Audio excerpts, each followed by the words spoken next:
नमस्कार, हमारा आज का टॉपिक है न्यूरॉन या इसको हम कह सकते हैं नर्व सेल या तंत्रिका कोशिका।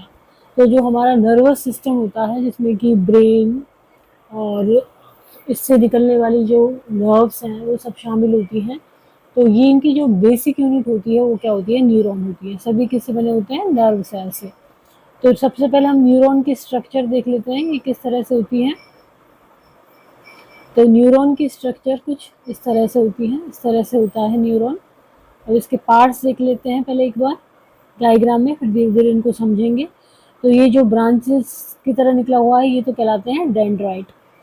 ये जो सेल बॉडी की तरह दिख रही है ये क्या है? सोमा।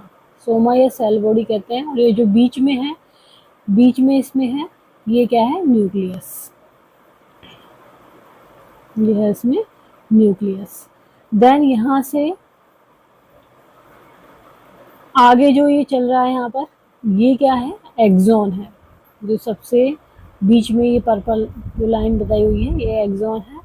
इनको जो कवर कर रही है ये है माइलिन शीट, जो कि ये वाला हिस्सा है माइलिन शीट। इनके बीच में जो ये नोड्स हैं ये क्या कहलाते हैं? Nodes of Ranvier. इसके अलावा जो इसका ये वाला पार्ट होता है ये कहलाता है सिनेप्सिस, जिसके द्वारा ये दूसरा जो न्यूरॉन है उसके डेंड्रॉइड से जुड़े हुए होते हैं। तो ये क्या होता है? न्यूरॉन की स्ट्रक्चर होती है। एक बार वापस से देख लेते हैं। ये हो गए डेंड्राइट्स, ये हो गया सोमा या सेल बॉडी, ये हो गया न्यूक्लियस, देन एक्सॉन, ये माइलिन शीट, ये और यहाँ पर nodes of Ranvier and axon terminal और सिनेप्सिस। सिनेप्सिस के द्वारा एक न्यूरॉन से दूसरे न्यूरॉन में जो इन्फॉर्मेशन है वो या कह सकते हैं ट्रांसफ़र होती है। तो न्यूरॉन क्या है? न्यूरॉन आर द सेल्स, ये कोशिका होती है, that form A framework for communication through out the nervous system. जो भी पूरे शरीर में हमारा नर्वस सिस्टम है उसमें कम्युनिकेशन के लिए ये फ्रेमवर्क बनाती है। मतलब कि ये उसको स्ट्रक्चरल यूनिट कह सकते हैं या बेसिक यूनिट कह सकते हैं, उसको बोलते हैं हम neuron. Neurons are the main functional unit of nervous system. They can generate electrical signal. ये क्या जनरेट करते हैं? इलेक्ट्रिकल सिग्नल जनरेट करते हैं to quickly transmit information over long distance as pass them on to many other neuron. तो लंबे distance तक, लंबी दूरी तक जो इंफॉर्मेशन है उसको ट्रांसमिट करने के लिए ये इलेक्ट्रिक सिग्नल जनरेट करते हैं और जो बॉडी में दूर दूर के पार्ट है वहाँ तक ये अपनी इंफॉर्मेशन भेजते हैं। जैसे कि एक उदाहरण से समझ सकते हैं हमको, जैसे हम किसी मोमबत्ती जल रही है और उसमें हमने एकदम से उसके ऊपर हाथ रखा, तो वहाँ से सिग्नल कहाँ जाएंगे? ब्रेन में, कि ये यहाँ पर क्या हो रहा है, आपके प्रॉब्लम हो रही है, ये हाथ जल सकता है। और ब्रेन से फिर सिग्नल आते हैं और वो हाथ को हटा लेते हैं वहाँ से हम। तो ये सब किस तरह से होता है? जो इंफॉर्मेशन ट्रांसफ़र होती है उसकी वजह से। अब एक ग्लायल सेल होती है, ये क्या करती हैं? Support this network. This network मतलब कि जो न्यूरॉन्स होते हैं उनको सपोर्ट करती हैं ग्लायल सेल। किस तरह से? Bye cleaning, regulating, protecting, healing and insulating the neuron and the connections. और जो न्यूरॉन उनके कनेक्शन हैं और न्यूरॉन हैं उनको प्रोटेक्ट करके, उनको रेगुलेट करके, उनको क्लीन करके, उनको हील करके, जो ग्लायल सेल होती है वो किसको करती हैं? न्यूरॉन को सपोर्ट करती हैं। They can be in several shape and size. अब जो न्यूरॉन है वो अलग अलग शेप और साइज के हो सकते हैं, जो भी उनके स्पेशलाइज फंक्शन है उसके अलावा उससे हिसाब से। But all neuron have axon and dendrite. लेकिन सभी न्यूरॉन में डेंड्राइट भी होगा और एक्सॉन भी होगा, that protrude from the cell body, जो कि कहाँ से निकलते हैं? सेल बॉडी से। जो सोमा हमने बताया था वहाँ से डेंड्राइट और एक्सॉन निकलते हैं। Each neuron is made up of dendrite and axon. अब डेंड्राइट क्या है? डेंड्राइट्स ग्रीक वर्ड, इसका मतलब है ब्रांच ऑफ ट्री। तो जो यहाँ पर निकले हुए थे ब्रांच की तरह निकले हुए थे, तो ये क्या कहलाते हैं? डेंड्राइट। आर मैनी शॉर्ट और long richly branched and specialised extension that resembles the branch of tree. Most neurons have many short dendrites. ज़्यादातर शॉर्ट डेंड्राइट्स होते हैं। These receive signal send them inward toward the cell body as electric impulsive. अब इनको जो dendrites होते हैं इनको जो सिग्नल मिलते हैं ये सेल बॉडी में किस रूप में उसको पहुंचाते हैं, इलेक्ट्रिक इम्पल्सेस के रूप में। Dendrite help to increase the surface area required for connection with the adjacent neurons and receive incoming signal from them। तो इनका काम क्या होता है डेंड्राइट का, कि ये सरफेस एरिया को बढ़ा देते हैं जिससे इनकी इंफॉर्मेशन की जो सिग्नल्स हैं इन पे पहुँचे, कहाँ तक, सेल बॉडी तक।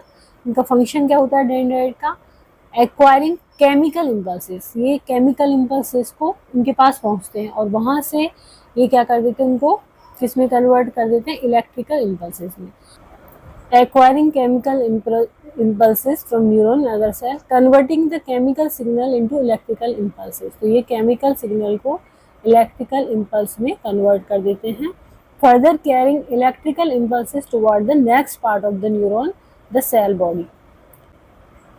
हम चित्र से देखते हैं, जैसे कि डेंड्राइट्स ये हैं, तो यहाँ पर जो इम्पल्सेस आएंगे वो केमिकल के रूप में आते हैं, केमिकल, और यहाँ पर आके ये किसमें कन्वर्ट हो जाते हैं, इलेक्ट्रिकल इम्पल्सेस में। फिर यहाँ से डेंड्राइट से ये सेल बॉडी को ये भेज दिए जाते हैं सिग्नल।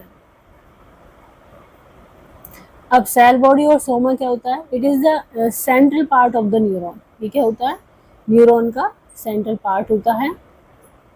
ये जैसे डेंड्राइट है तो सोमा सेंट्रल पार्ट है, ये एक्सॉन है। Which is similar to a cell and content nucleus भी होता है और अदर जो सेल ऑर्गेनेली होते हैं वो भी इसमें होते हैं। Cell body is the largest part of a neuron, सबसे बड़ा पार्ट की यदि हम बात करें तो न्यूरॉन का सबसे बड़ा पार्ट है cell body. It is enclosed by cell membrane, और इसके ऊपर जैसे ये सेल है तो इसके ऊपर क्या होती है, सेल मेम्ब्रेन होती है, which protect the cell from immediate surrounding and allow interaction with outside environment. That attach to all the dendrites and therefore integrate all the signal. ये डेंड्राइट्स से अटैच होते हैं इसलिए इनके पास सिग्नल पहुंचते हैं। All metabolic activities of the cell happen in the cell body. It also contain DNA, the genetic material of the neuron. Function क्या होता है, सपोर्ट करना और ऑर्गेनाइज करना। फंक्शन ऑफ होल न्यूरॉन, तो पूरे न्यूरॉन का फंक्शन है उसको ऑर्गेनाइज करना, सपोर्ट करना। Join the signal receive by the dendrite and pass them to the axon.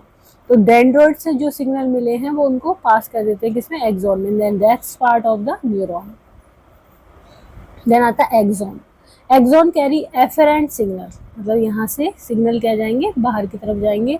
The terminate in an axon terminal where in the neurotransmitter, neuromodulator और neuro hormone are release in the conversion of electrical signal to a chemical signal. अब यहाँ पर क्या होगा, जो neurotransmitter की वजह से जो इलेक्ट्रिकल सिग्नल्स हैं वो किस में बदल जाएंगे, केमिकल सिग्नल्स में, which can crop the synapses और न्यूरोमस्कुलर जंक्शन। तो ये न्यूरोमस्कुलर जंक्शन पे, या तो जहाँ नर्व और मसल्स कनेक्ट हो रही हैं, या सिनेप्सिस जहाँ की न्यूरॉन और न्यूरॉन कनेक्ट हो रहे हैं, वहाँ पर किस रूप में पहुँचेंगे, केमिकल। तो पहले भी केमिकल के रूप में आए थे, फिर इलेक्ट्रिक में बदले थे, यहाँ से एक्सॉन से क्या होगा, इलेक्ट्रिक केमिकल में बदल जाएगा। Axon is specialised for the conducting a specific type of electric impulse known as the action potential. तो ये क्या कंडक्ट कर रहा है, एक्सॉन जो इलेक्ट्रिकल इम्पल्स को कंडक्ट कर रहा है, तो यहाँ पर ये क्या कहलाता है, एक्शन पोटेंशियल यहाँ पर ये कहलाता है। Which travels outward from the cell body toward the axon terminus. Axon के जो टर्मिनल भाग है वहाँ पर जाता है। Action potential consist of a series of rapid changes in voltage और electrical potential across the plasma membrane. Axon receive signal from other neuron, neuron से सिग्नल लेता है, and transmit flow of message to the adjacent connected neuron and to gland and other muscle by changing electrical potential of the cell membrane called the action potential। ये हम पढ़ चुके हैं। Neurons communicate with one another at junction called synapses। तो एक neuron जो दूसरे neuron से कनेक्ट करेगा वो किससे, सिनेप्सिस के थ्रू करेगा। At a synapse, one neuron send a message to target neuron another cell। Function क्या है,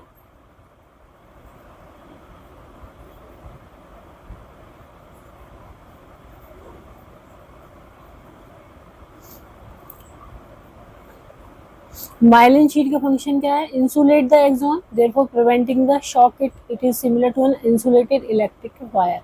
जैसे इंसुलेटेड इलेक्ट्रिक वायर होता है तो उसी तरह से ये क्या करता है, शॉक को प्रिवेंट करता है एक्सॉन में, इंसुलेट करती है ये किसको, एक्सॉन को। माइल, क्योंकि वहाँ पर इलेक्ट्रिक सिग्नल या एक्शन पोटेंशियल होता है इसकी वजह से। Myelin sheath also increase the speed of the flow of signal through the axon.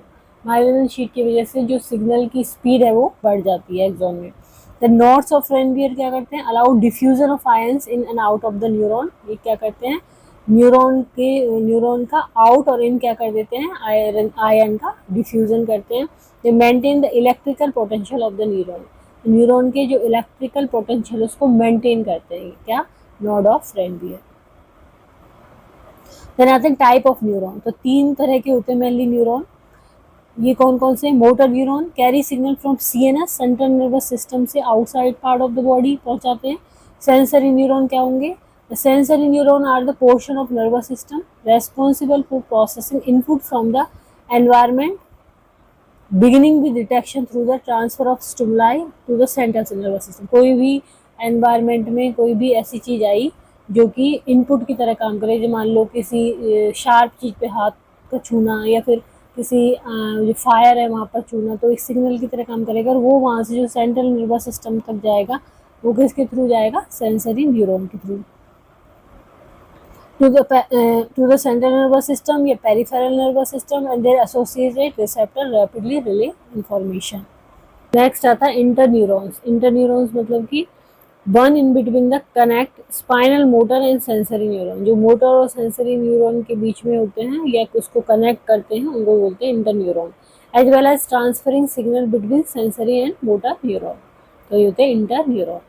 तो आज हमने जाना न्यूरॉन के बारे में। यदि वीडियो आपको पसंद आता है तो इसको लाइक करें, चैनल को सब्सक्राइब करें, कमेंट करें और शेयर करें। Thank you.